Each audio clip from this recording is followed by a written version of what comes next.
Let me tell you a story. One of the biggest levers for me was stress.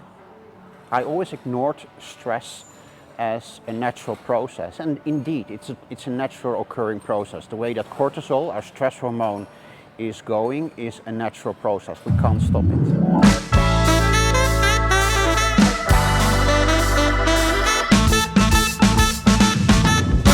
The Thrive approach is a client-centric health approach in which I am trying and I'm aiming for to make society a better thriving self.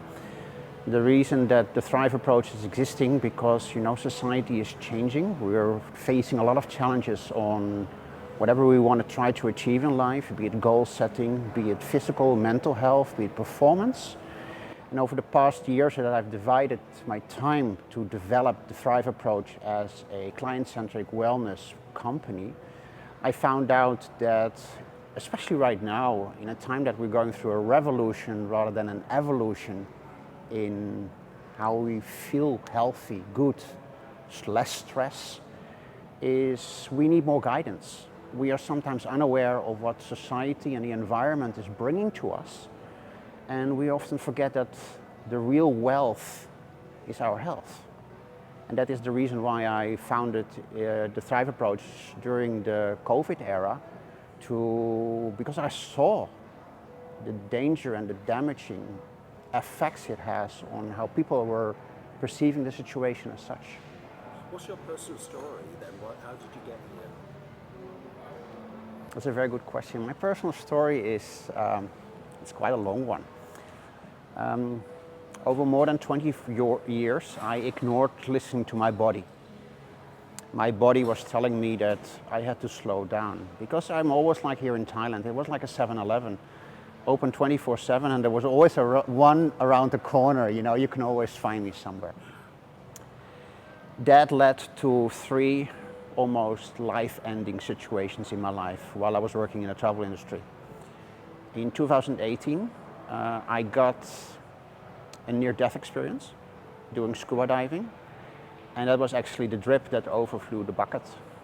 And over a period of 9 years, I decided to change my life completely. Not only physically, because I was heavily overweight, but also what was happening right over here in my mind. So for around 9 months, I figured out that I needed to do something with my body. And it became not a passion, it became a purpose, it became a true why I wanted to make the Thrive approach work. So in a period of probably 10 months, I lost 40 kilos.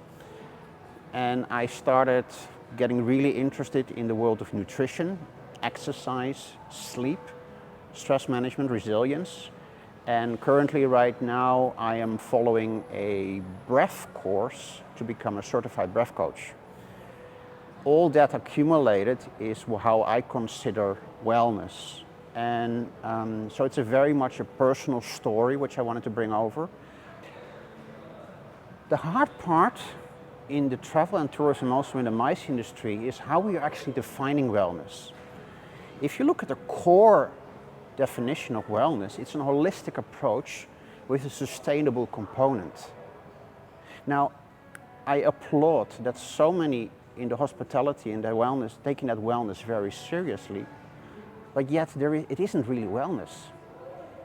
We had a lot of time on greenwashing about so-called sustainability, and I'm a firm believer that's happening in the same way as we hotels and travel company, but also MICE and also the tourism officers, with all due respect, are treating wellness as they have found the goose that laid the golden eggs. But it's taking only less than 5% of what wellness really is. Now, I must admit, I haven't found yet a proper name to define wellness in the hospitality industry because I can't find anything, so they gave it a name. But wellness is not a pillow menu. It is not a healthy diet or having a 2-hour yoga session doing salutations to the sun. Unfortunately, that is not the case. I just had a thought, but I also had a little bit of a brainstorm with somebody who was really, really into the industry and knows it very well. And maybe we should call it well washing. Unfortunately, Just like we had a lot of greenwashing in the sustainable side of the travel and industry, I think with wellness we're going into that same direction. It's greenwashing. Everybody wants to do it, but nobody knows exactly how to do it. If you look at we as human beings and we're going away on travel and we're trying to approach wellness and incorporate it into a time that we are relaxed, we're among friends, we are in a new environment that has healthy aspects. But the problems we have and the challenges with life and wellness we have before, we always bring with us, but we also extend it after we ending our trip. So wellness is becoming a very narrow window in our travels, be it incentive or whatever. And we all know that the work-life balance, there is no balance, because whatever you take home, you also take home to your work. So the holistic approach, we need to and broaden it. So pre and post activities, awareness, accountability, that what you're trying to learn in a destination, take that really home with you. And it can be very, very simple. As long as you know how the body and mind is working, and that is not only connected to having an amazing event where wellness stands firm as the pillar for an event wherever, but also that you take it home with you and implement it consistently, because then wellness really takes shape. Let me tell you a story. One of the biggest levers for me was stress. I always ignored stress as a natural process, and indeed it's a natural occurring process. The way that cortisol, our stress hormone, is going is a natural process. We can't stop it. And I've been in touch with a family who the whole family has stress issues, and they've asked me to come over there and teach them what is the handle of stress, what is stressing, how they can basically decrease their stress levels. This is one of the few things that is really trending, is how do we cope with stress? Because we're living in a society where we are constantly bombarded with left, right and center by messages, and we don't anymore, which message do we need to take on first? Where lies our priorities? Again, how do we control our body to handle it?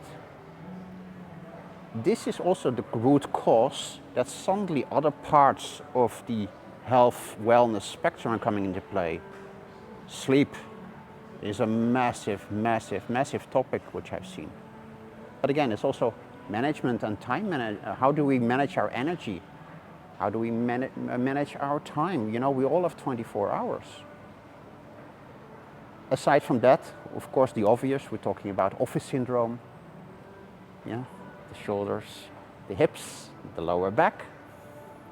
And above all is how do we feed our body properly? Because in the end we are one big organic rechargeable battery. So how do we feed it the best way it's been designed for? So sometimes, like I've given the example with stress, that leads to something else. And somebody else has a problem with sleep, and then it leads to something else.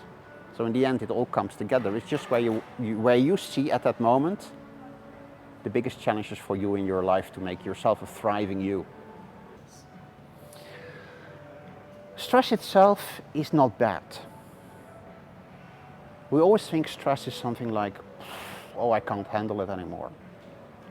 So I've done a 3-year course in university in Canada related to how we cope with stress and what stress actually is.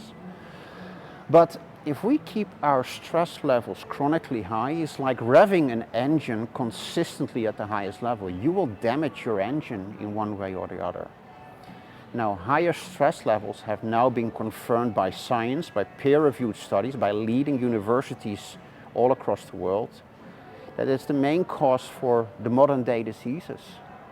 It affects our brain, it affects our capacity to function, and most of all, it depletes our energy levels to certain levels that you're not able to take care of your family, but above all, take care of yourself, because that's of course the primary effect. Could it lead to near suicidal action? Absolutely. Absolutely. Look at the COVID era. People were stressed because they were constantly in their house and they were looking at the news that there were more cases. More people died away. So they focus on something which you actually cannot control, but they're wasting their energy on it. So what do you want to do when you're wasting your energy on something that is actually beyond your control? You're raising your stress levels. So it's building up, building up, building up, building up, building up. So it means your body starts to accept it as the truth. So it's going in the so-called survival mode. All it does is survive. But you're feeding it the wrong information. You're feeding it the wrong energy. It's like feeding a low-grade gasoline to a high-performing car. The engine will break. It's the same way. It's the law of the physics. If you look at what we're doing as a humanity, and that we accept that we are in a revolution of society, of how we are approaching life with a lot of technology, a lot of AI, and in hindsight we always look back and saying, oh, why did we do it? It's like with smoking relaxed right now. We know in hindsight that's not going to work. Plastic bottles, we know microplastics have now damaging effects to our brain. Our mobile telephone, what a great invention, and right now some of them despise it. It's very much an awareness that I don't want to be another, and that's with some of my clients as well, another statistics, what I could have done years before if I wasn't become aware of how our body actually does. We accept what is happening from the outside, but we don't listen to our body, what it's actually doing. I think we break in overall our baseline of what good health and well-being is, and feel that it's normal. But if you can rise it and feel better, we all win. And that's why I developed the Thrive approach. I want to bring the message over that your health is really wealth. But what I can deliver, and it's been proven all over again, is that I can raise your energy levels by 50% in less than 10 seconds. And it's not by going through the 7-Eleven and buy another iced coffee or an energy drink. No, if you know how your neural systems and your body is working, it's actually very, very easy to increase it within 10 seconds.